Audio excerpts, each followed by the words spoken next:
Welcome to the Inner Wonder. I'm Alex and I'm your host. Hi, thinkers. Welcome to the Inner Wonder. I'm Alex and I'm your host. Today with us, we have Marni, Stockman, and Nick Coniglio.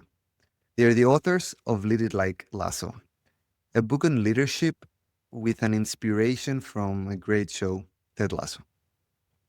But besides authors of Lead It Like Lasso, Marni is a teacher at heart, from teaching high school kids math early on in her career to teaching leadership today. And Nick is a licensed professional counselor with huge experience in the industry. As he says on his LinkedIn, once upon a time, he led tech and supported teams. Nowadays, he works in leadership.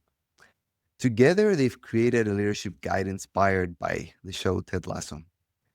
In face value, that show is some comedy with some humor about a football coach. But in reality, it's a lot about character and leadership, which are related. I heard you guys saying in an interview that there are two types of people: the ones that love Ted Lasso and the ones that haven't watched the show.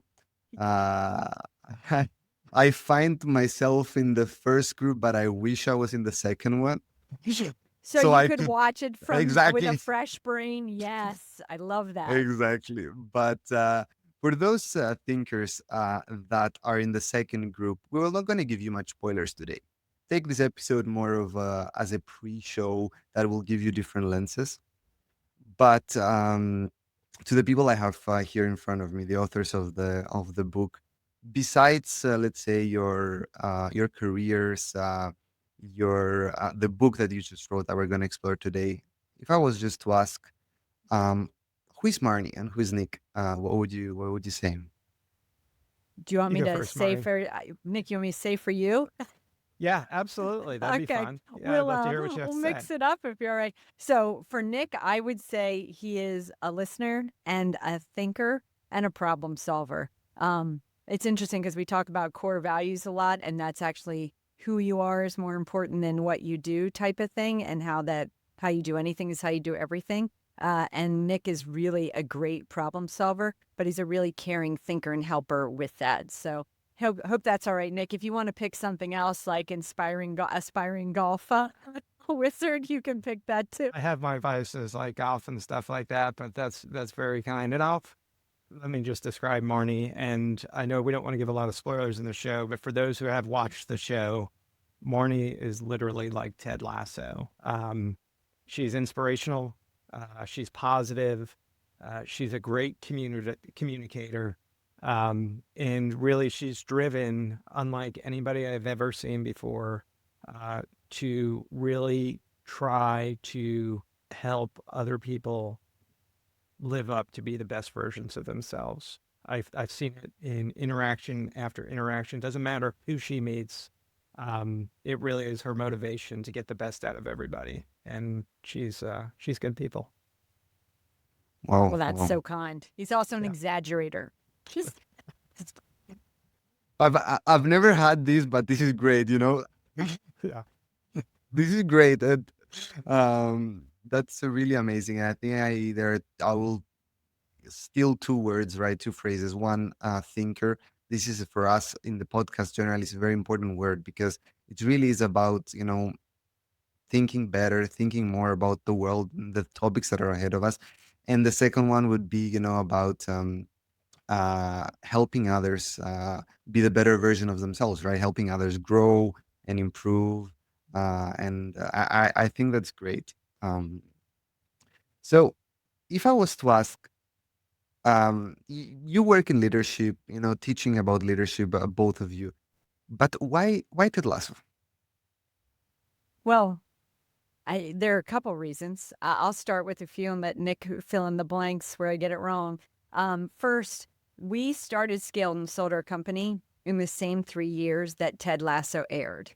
But not only that, in the same way that Ted Lasso was a fish out of water, right? He was an American football coach that went to the UK to coach football, which we call soccer over here, right? Those are not the same things.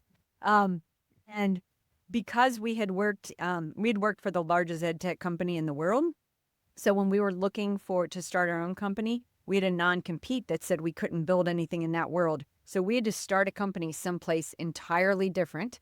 So we started in the IT space. So we very much felt the fish out of water bit with Ted Lasso. That's one reason. I'll let Nick chat whatever he's thinking. Yeah, I'll come at it from a little bit of a different angle. We often refer to ourselves as more leadership geeks than gurus. And I would say we're very well read in terms of all the different books out there today and all the thought leaders in this space, which are fantastic, whether it's Adam Grant or Brene Brown or Simon Sinek. There are so many of them. But, when we looked and we were telling our story and we were kind of chatting with peers and others and people we mentor with, we came to realize the importance of relatability. And we wanted to write something different that was really relatable. Those books that we are students of, right, can be very theoretical at times, and they're very heavy on the research. And then there's another type of leadership book that is written by the Richard Bransons of the world or the Oprah Winfreys that don't seem too relatable because they're not, those people are so high up on the top rung of the ladder of society that it does not seem obtainable. So we thought there was a message to be put out there that would be received if we created something relatable, i.e. Ted Lasso, and something that was being amplified through the voice of common people, which Marni and I are. We say in our book that we're relative nobodies, and people have told us that the book really resonates with us, and we love the fact that you relate it to something different like a TV show of Ted Lasso. It's so important to have this moment of on something to relate, right? Because I guess we have so much information, but also so much, either advices or things out there. But you really need that something that gonna be like, yeah, I feel that way, or that touches me. And I think Absolutely. that's also important in leadership, right? I guess leaders would say a lot of things, give a lot of advices, put the strategy in place, but for people to execute, it has to be somehow relatable to them, right? They have to connect to Absolutely. their why and to be able to connect to the company's why. You make me think of the two books, 4-Hour Work Week and Grit, right? So you could read 4-Hour Work Week and think, oh, my goal is to work as little as possible.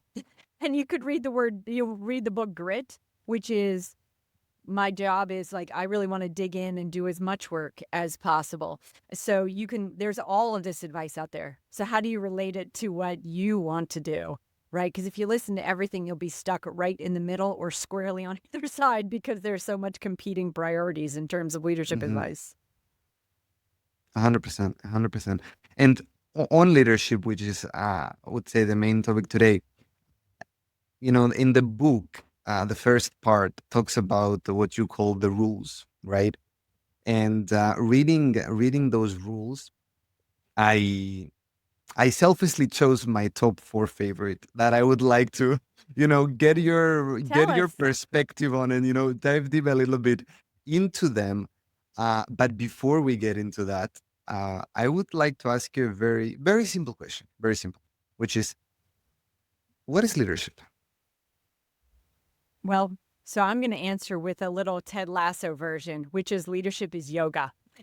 There are lots of versions of leadership, but here's why I say leadership is yoga. One, leadership is a practice, right? You never win. Yoga is a practice. You never win at yoga, right? There's no gold medal of yoga. Just like, leadership is a practice, and it's not like I'm done.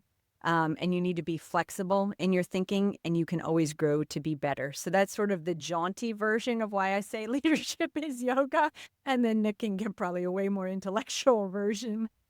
Yeah, I don't know. I mean, you can search on the internet, you can find. So I don't think this is a very simple question at all, Alex. I think you're setting us up first and foremost. Exactly. Um, but I mean, I think what we say in the book is leadership is life, right? And It's how you act, how you interact, most importantly with yourself Hmm. first. Making sure that you're living to your core values, and then once you nail that, or at least get some sort of semblance of what you're doing with yourself, then it's can be extrapolated out to organizations and teams.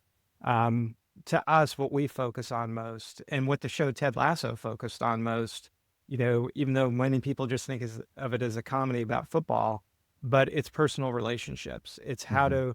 how to interact with people.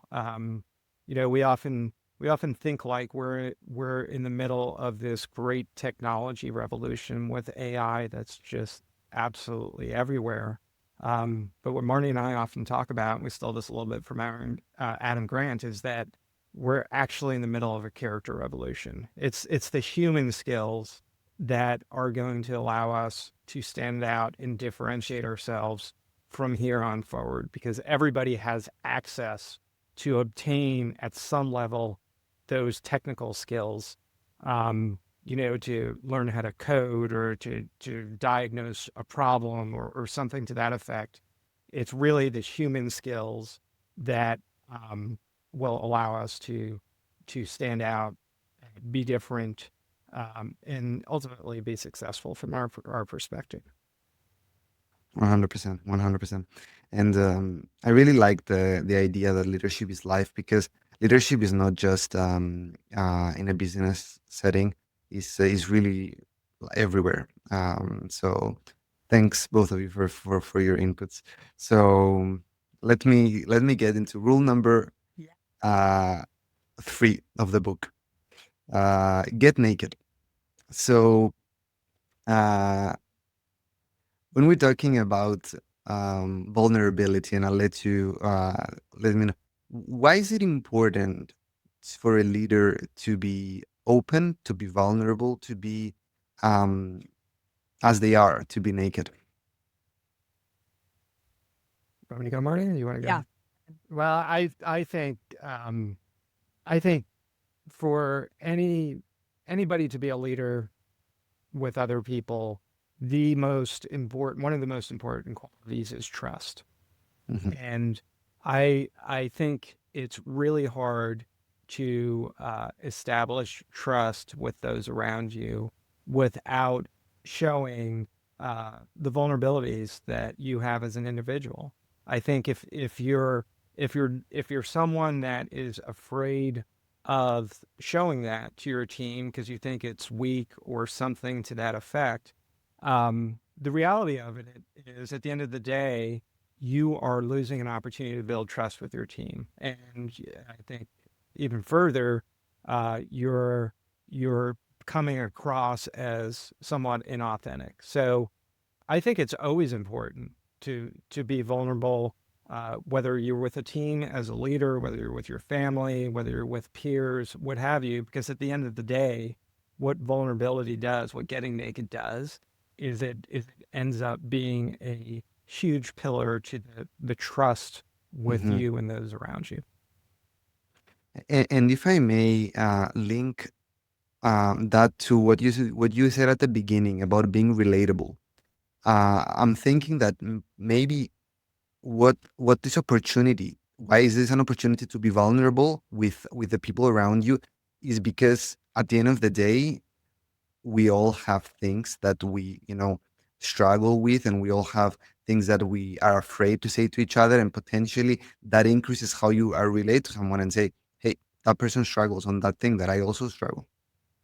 So many times a leader at the top of an organization is put on this pedestal where everybody just becomes yes people below them because Mm. they never feel like they can challenge the person on top. And if you really want an organization to grow, you need all of the thinkers to be their best thinking, right? And that's challenging folks. And so if that leader can't be vulnerable, then everyone below them will be tempted to just sort of fall in line with whatever they say. And they might not always have the best idea. In a shocking turn of events, it might take more than one person to come up with some good ideas. 100%. It kills, just along those lines, it kills curiosity. And again, without spoilers to the show, one of the most famous lines from the show that people know, even if they haven't watched the show, is being curious and not judgmental. And I think when you don't establish a trust, you are really dampening wonder and curiosity. And I think we all know, I know you know, Alex, we talked about this wonder in this podcast, right? Wonder is the tool to creativity and progress. Mhm, mhm. And without establishing that trust, which is built from leaders being vulnerability, you just can't get there. And I think Ted, in that scene, he gave a specific way how to be curious. Curious people ask questions. I really, you touched upon my favorite quote, my favorite scene of Yeah. of the show. Yeah. But yeah, curious people ask questions, and it really is about asking questions. And sometimes asking questions can also mean to be vulnerable, right? Because you might think, oh, but those people would think that I They don't should have know, known or that. exactly, exactly. 100%. Awesome.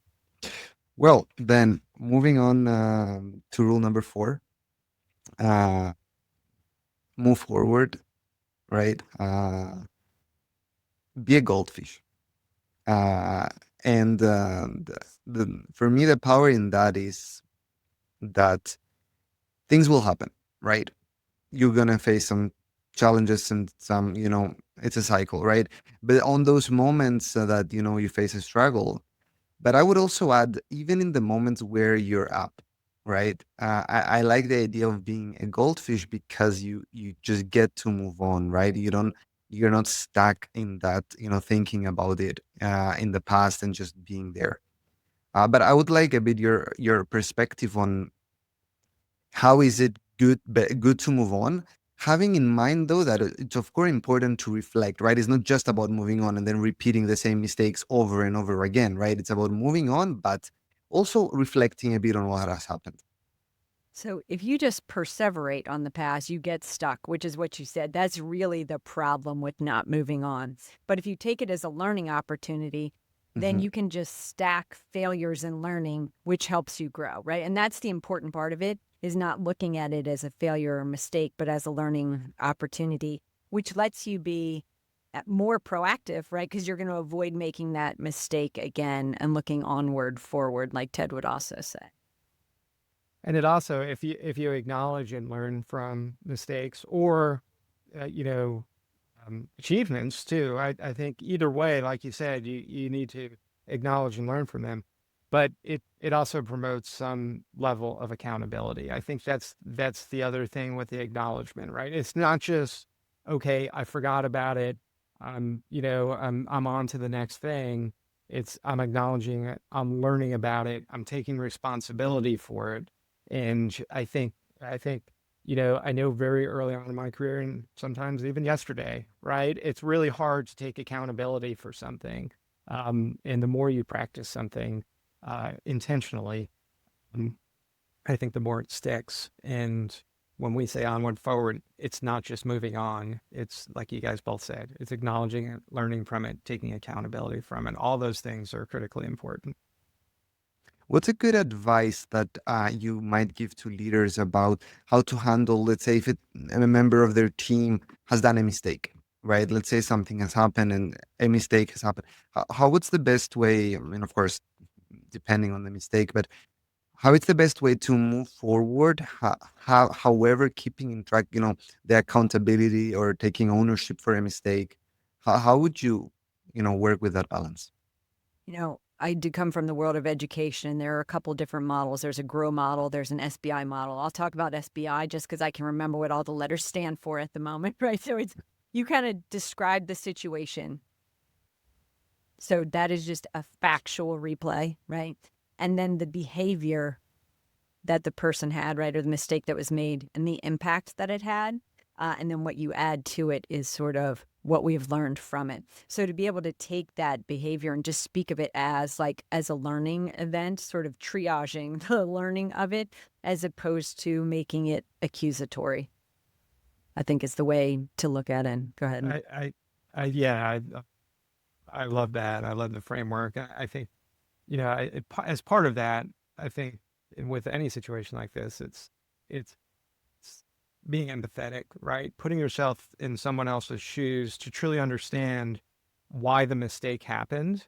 And I think far too often, when leaders are involved in that situation, and maybe it's far too often for me because I'm speaking from personal experience. When I was a leader, right, I I put I came at it from my perspective, right, and I wasn't curious enough to really understand, okay, what the individual that may have caused the mistake was thinking at the time. And Mhm.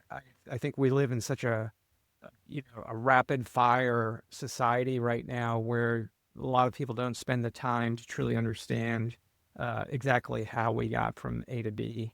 And I think that's something that is, without taking that time, you're ultimately, you may get past the situation quicker and you may think it's over and dealt with, but in the long term, it doesn't work out well for you if you don't truly understand somebody else's perspective. Well, it's interesting in thinking about their perspective. You also can learn about their priorities, right? That's part of their core values and how they make decisions. And if you dig in and are curious about their core values and how they prioritize, I say that with a 23-year-old daughter that has a very different set of rules for how she makes decisions, right? Because leadership happens in the home too. You can then be proactive in the future about it when you're able to understand, like, this is how that decision is going to be made. So let's think through what our Mhm. together goal is.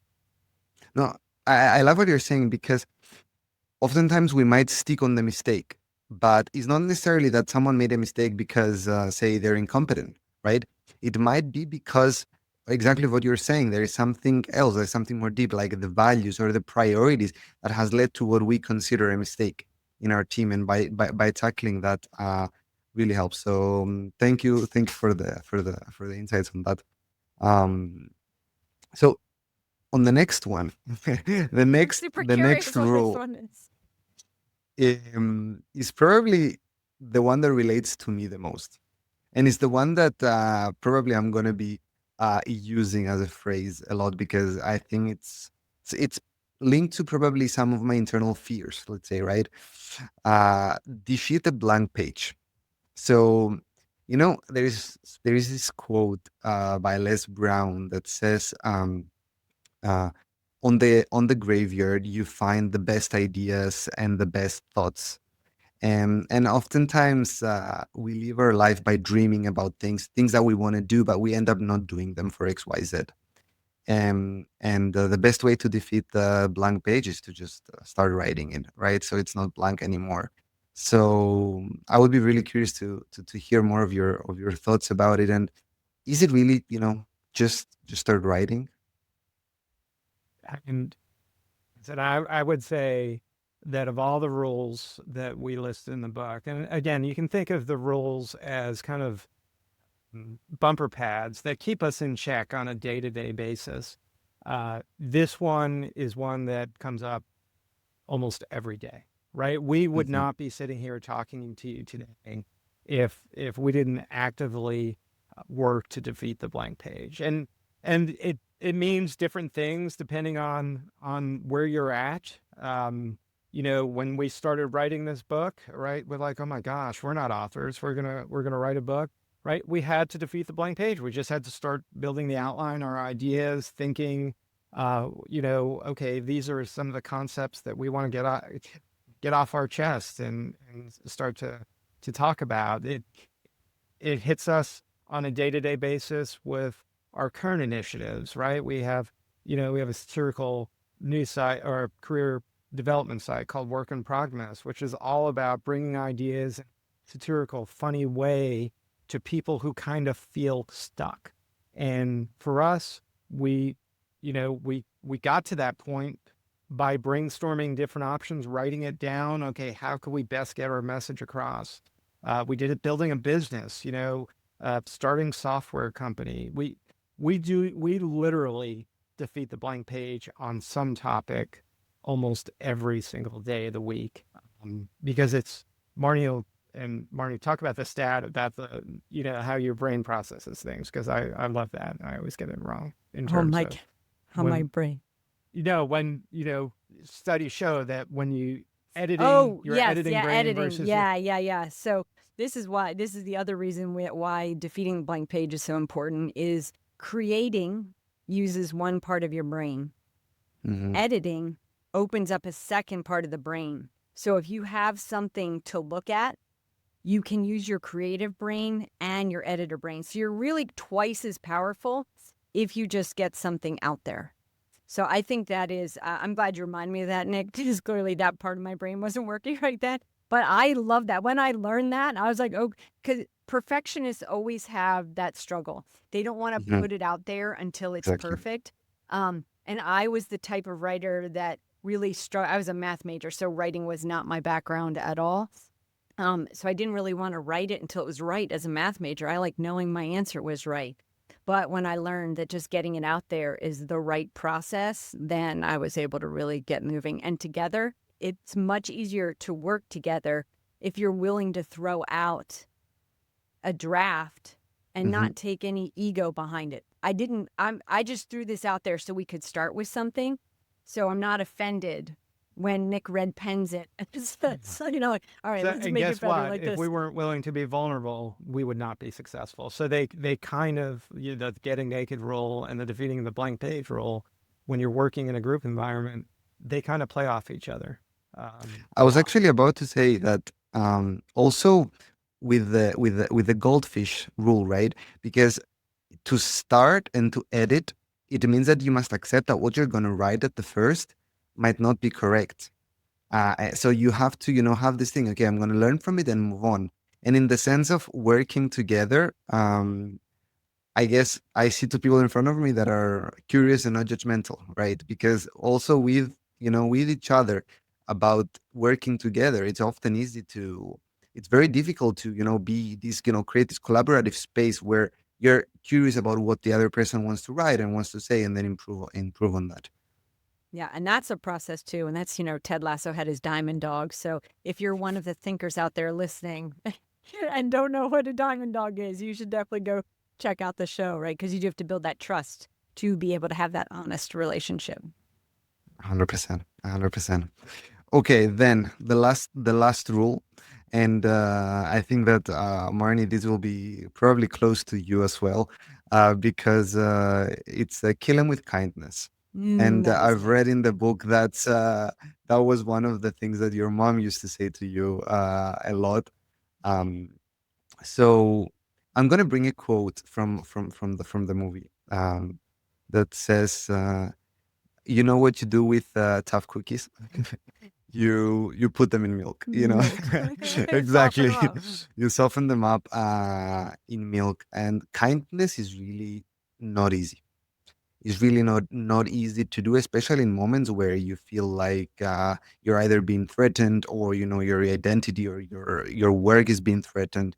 And to respond to that by kindness, as Ted Lasso did in the show, it's really not easy. So what do you think is the value of killing them with kindness?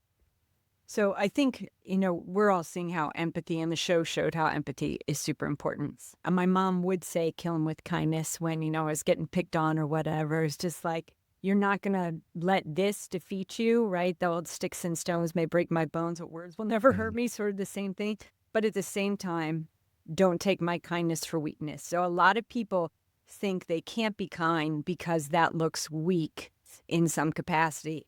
And Nick and I have both supported customers. So in one of the companies we worked for, Nick was the VP of customer support, and I was director of customer success.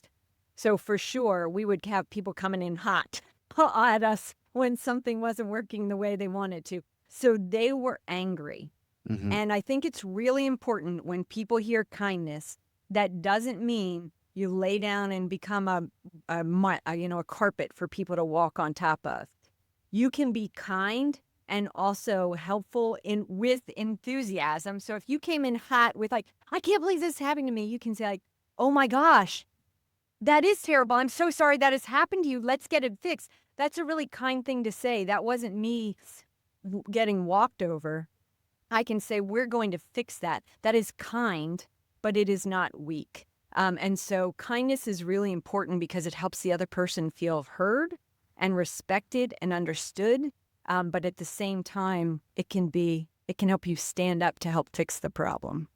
And I, another way, just a different example is, Marni and I think we would both classify ourselves as people pleasers, right? We want to make sure other people are happy. And a lot of times, people feel like when you're a pleaser, right, you're always just kind of giving platitudes out here and there, trying to help other people.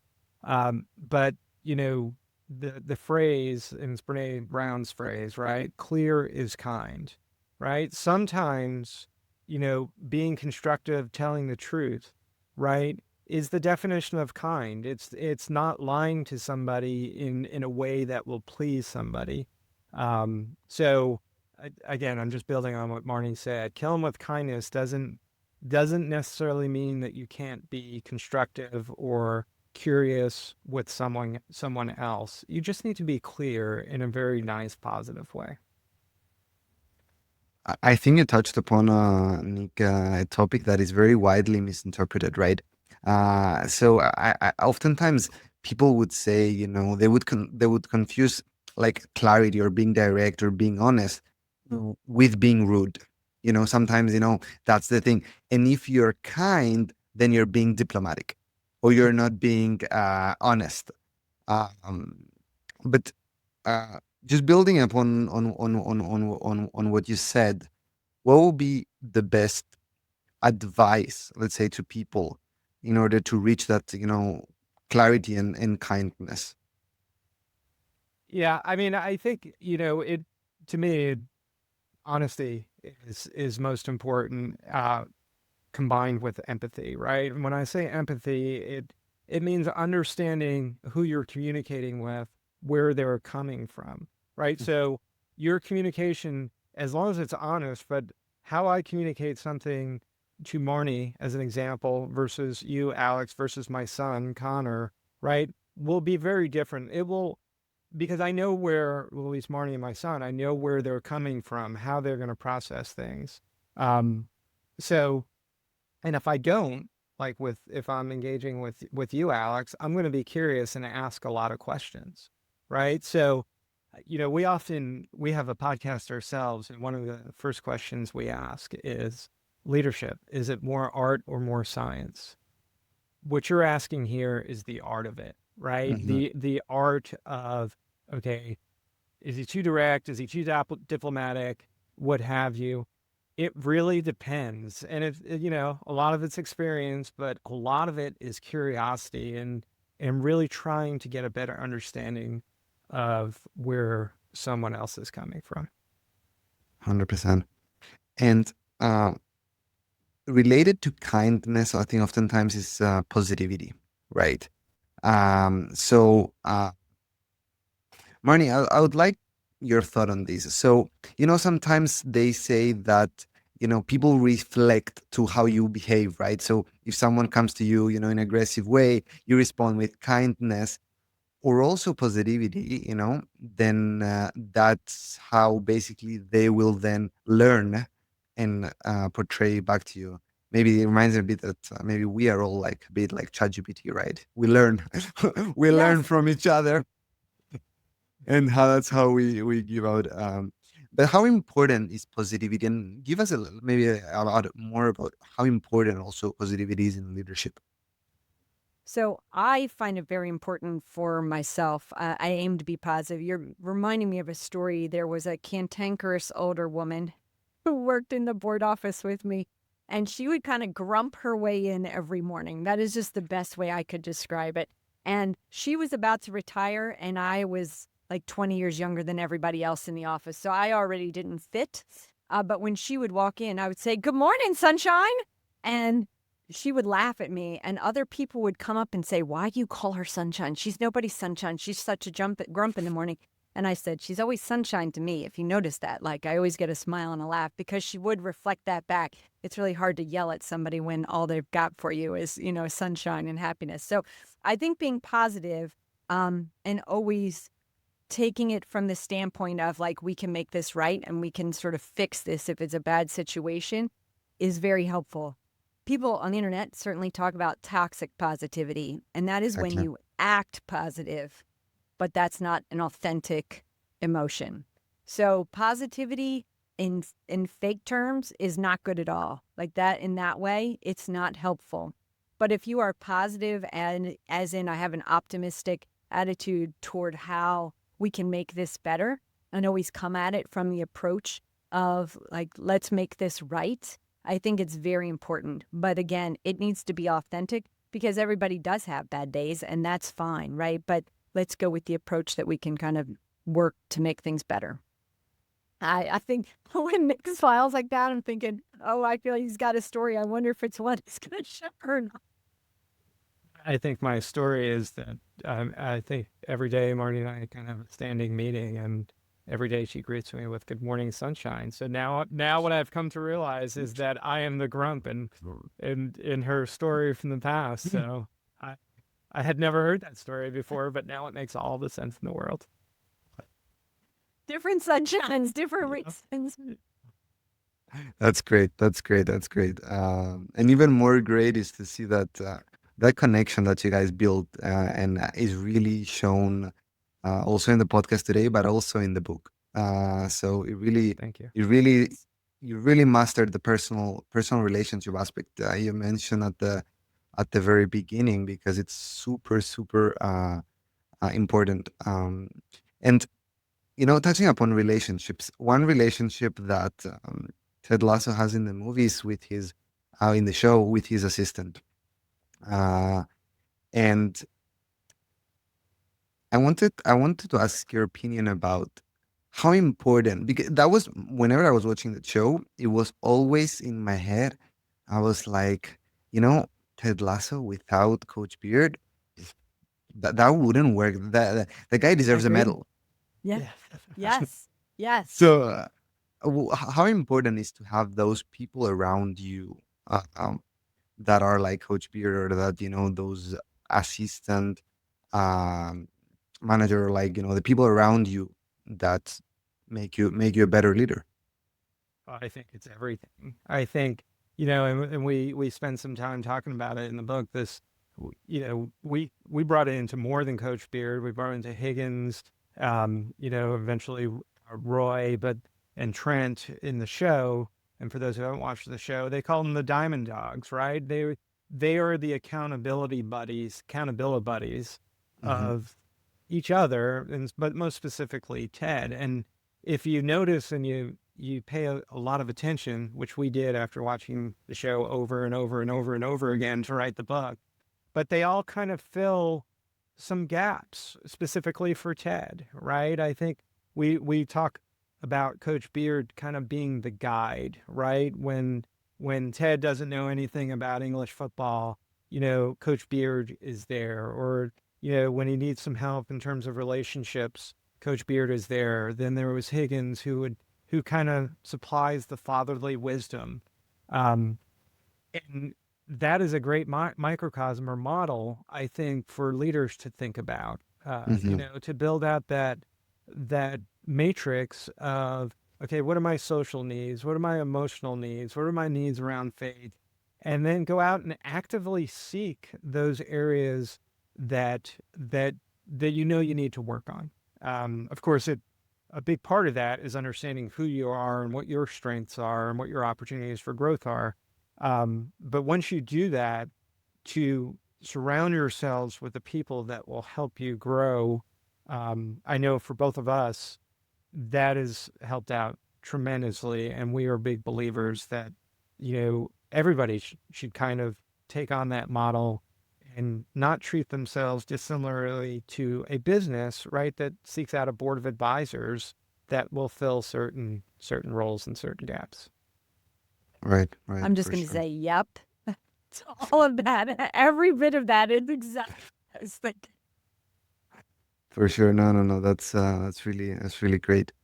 Marni and Nick, in every episode of the Inner Wonder, we have a muse, and I think today, for us, there is a clear muse, and that's you two, authors of the book, and of course, an indirect muse, Ted Lasso. Ted Lasso, of But course, yes. I would like to ask each of you, if you had to think in your careers, in your lives. Uh, about your news. It could be, I don't know, another book or a person or a movie that has kept you inspired and kept you going. What would that be? Am I allowed to say Nick again? No, no, you're not.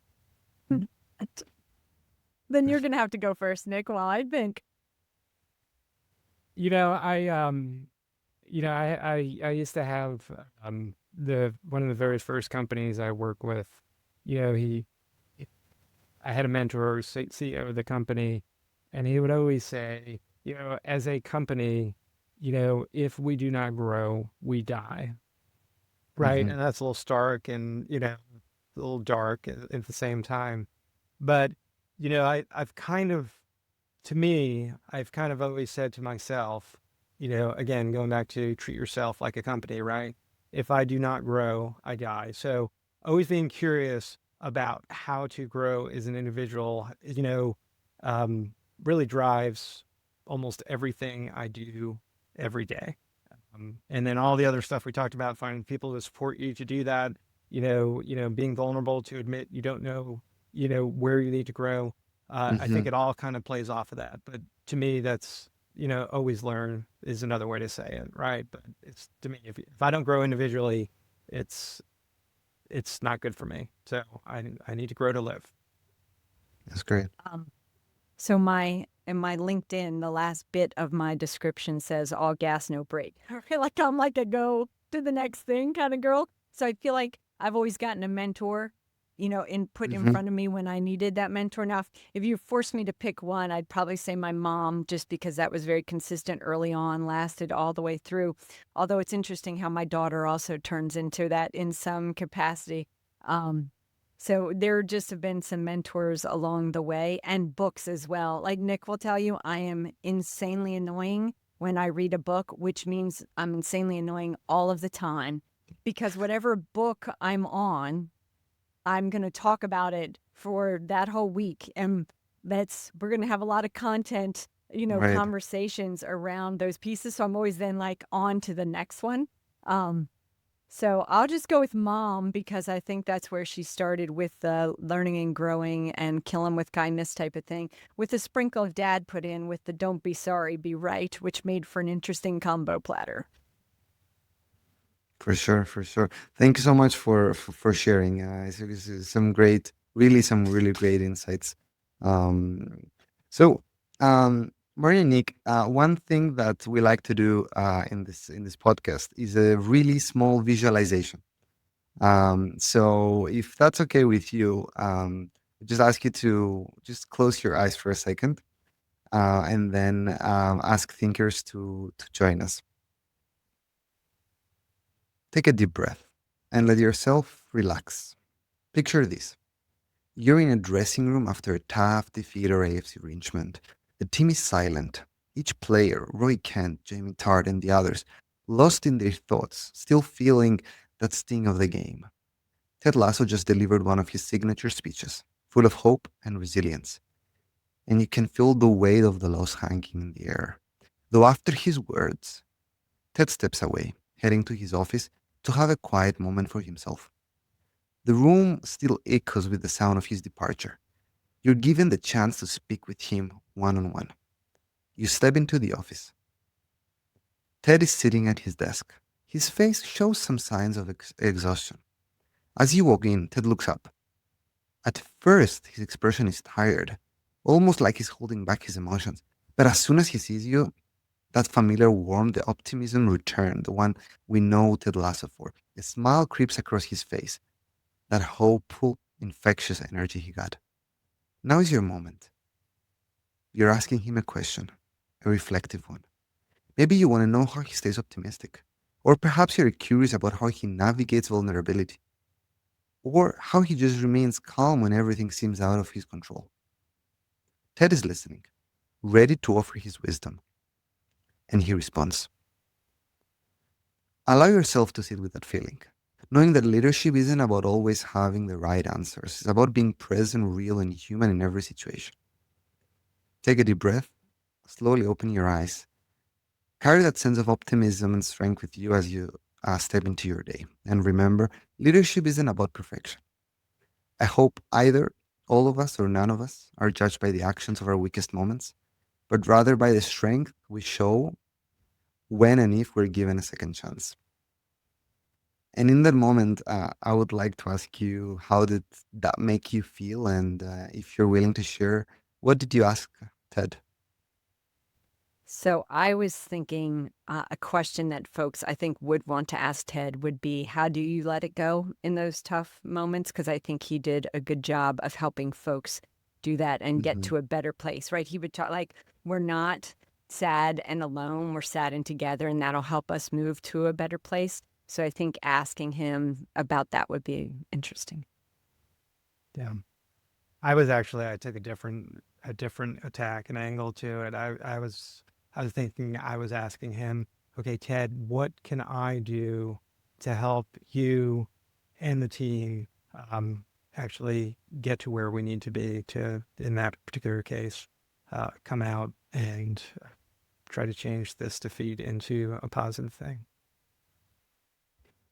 Thank you so much for sharing this. Honestly, it's a great book, Lead It Like Lasso, and I would really recommend readers to check it out and also watch the show. Of course, there's a lot of lessons that can be learned, and I really appreciated the fact that you took the show, which is a nice show to watch, and you took so many things out of it that really match what comes out of the show. So really appreciate that, and thank you so much for being here today. Oh, Thanks thanks for for having us having on. us. This is great. Awesome, thank you so much. I hope you enjoyed this episode. If you did, please consider subscribing to my channels and share my work on your social media. Until our minds meet again, enjoy the inner wonder you're creating. Thanks everybody. See you next episode.